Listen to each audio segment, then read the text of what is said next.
bakal.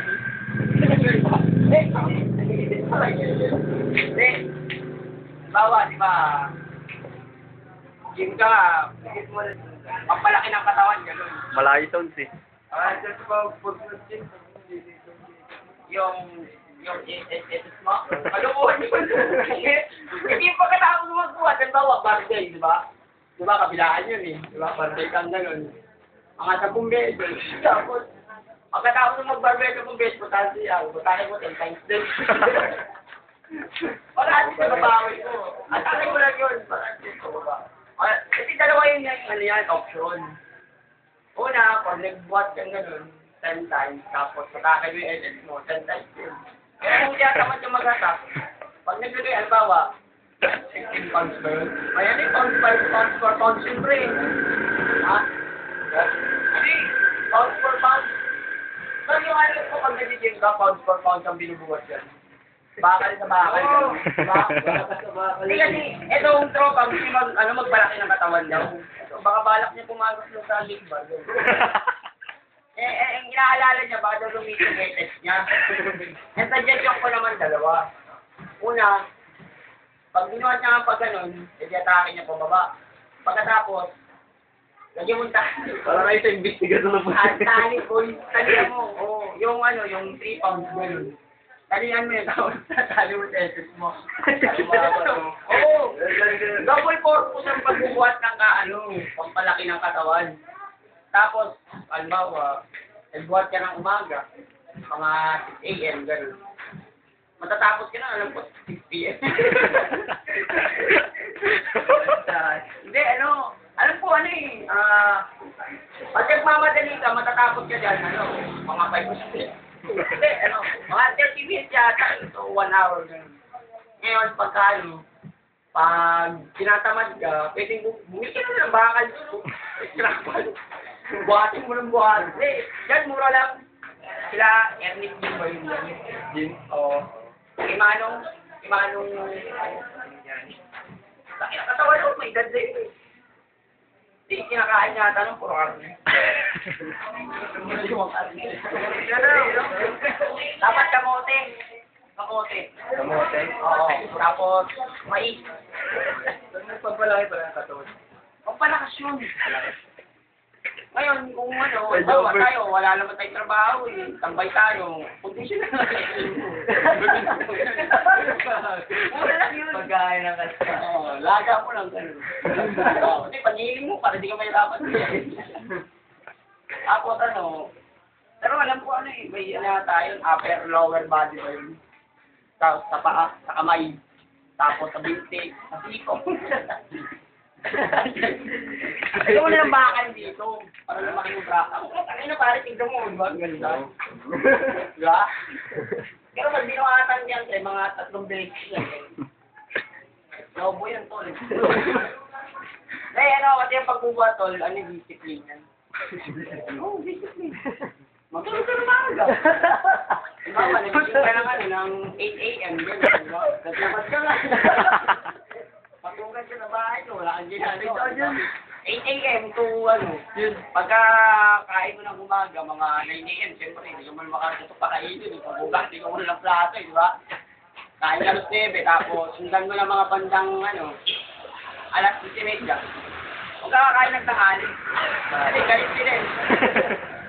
Wala kang trabaho di ba? Well, makikita pa ikaw, wala kang trabaho. Tapos, kain ka na mga, kasi marami kang kainin. Lahat na makita mo doon, kainin mo.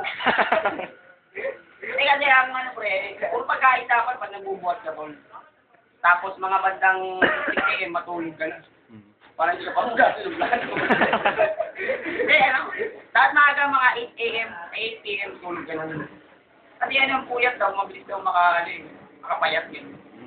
Tapos sabayan mo pa ng bisyo, yung yogi. Masama sa bagay yan. Dapat hindi ka nag-yogi doon. Yaman mo.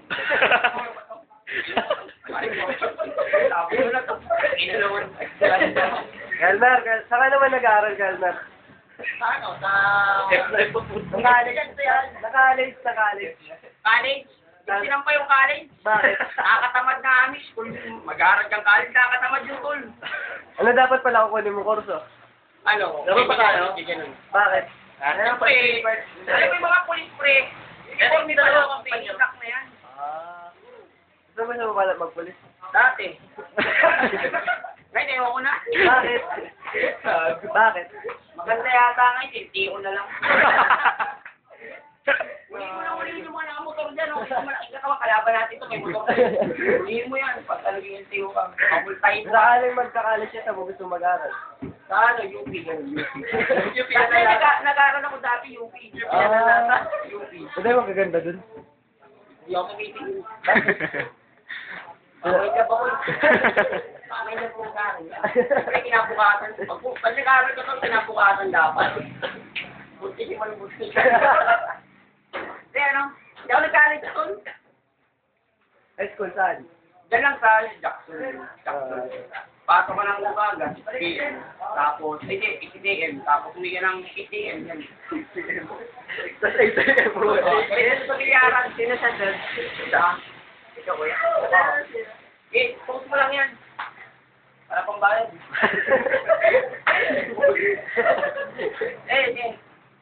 Tapos, pagdating naman ng hapon, may pasukan pa rin. Hindi pinag-aaral ako ng nanay ko dati sa high school. Day and night yun. Nice. Oo, tapos sa night lang ako pumapasok. Kapag third year lang ako dyan. Ano nangyari? Bakit? Tangin na, puro daw pamulit yung kasama mo. Hindi yung yung pag-aaral. Maganda yan. Yung alam, kung marami kang tropa, yung pag-aaral, nakakatira sa tropa yan. Ayun, ano? Ano favorite mo subject? Ano lang, yung naiintindihan ko lang din, mathematics lang. Ano yung mga nindihan mo dun? Naiintindihan ko din, algebraic equation din. Wow, tama ilam ah. Ano po yun? Genius of that. Genius. Ano, siyempre kinakalawang din, parang bata. Pero kung mag-aaral ka rin lang ng high school, hindi ka na lang sa mag-aaral sa radio. Doon ako nag-aaral eh. Ikaw, Oo. hindi pa na yung frame mo. Oo. Siyempre, para hindi ka mabundol kasi maulit. Pagkabas ng school, makagit ka ng tricycle ng bumbalin ko ba? Oo, yan sa stage, Joseph. Pero kung gusto mo naman talagang medyo malayo-layo sa bisyo, doon ka sa Ira mag-aaral. Sabi naman makita. Oo nga, sa Iram, tol. Layo nga lang doon sa Iram. Pero walang ano, bawal mag-yosi ron. Bakit? Puro damo ron. Tapos na kong puntos, durog lahat ron. Ay, pag tag-araw. Hindi mo ulan dun. Muulan din, kaso ano, bira ba ito? Wala kasing ba doon? Bundok yun. Oo, ang ba doon, pagka nag-high tide, lagpas tao. Gusto tao? Oo, pag nakahiga. Pag nakatayo ka, hanggang tuhod lang. Hindi, saka mahirap talaga rin saan. Makakiatin yun, sabi kayong nalaglag na mga tricycle. Oo, kasi daanan dun, pre. Halimbawa, galing nga sa taas, pababa kang ganun. Hindi ko yun, pre. Walang warning pa ito, tapos pagka nagkamali ka ng konti, halimbawa, kamali ka ng ganun ng ganyan, bro. Oo. Naglag ka rin. Pagbagsak mo ron, may cemetery ron. Oo ka, nababa nung irang, pre, sa may baging. Diretso na. Diretso ron, may cemetery ron, sa baba. Ngayon, pag-packet ka naman, dapat dandaan lang din. Mga takbo mo, mga hindi ganun. Mga lang, menta. May mera lang, ganun. May mera, tapos hindi ka, may mera. Pagka, kwarta, kinta, ganun, kinta.